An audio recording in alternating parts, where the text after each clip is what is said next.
ऐन सणासुदीच्या काळात आता मिठाईचे दर वाढणार आहेत। सध्या राज्यातील बाजारपेठेत साखरेनं मोठी उसळी घेतल्याचं चित्र आहे। या साखरेच्या वाढत्या दराचा ग्राहकांना मोठा फटका बसत आहे। सध्या साखरेच्या इतिहासात सर्वात मोठी वाढ झाल्याचं बोललं जात आहे। साखर 7,500 रुपये प्रति क्विंटलवर गेली आहे। तसंच वाशिम जिल्ह्यात किरकोळ बाजारात साखरेचे दर 80 रुपयांवर गेले आहेत। याचा ग्राहकांना मोठा आर्थिक फटका बसत आहे।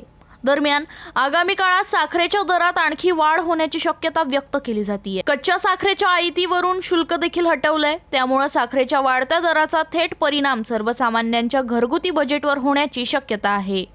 जाणून घ्या तुमच्या जिल्ह्यातील साखरेचे दर।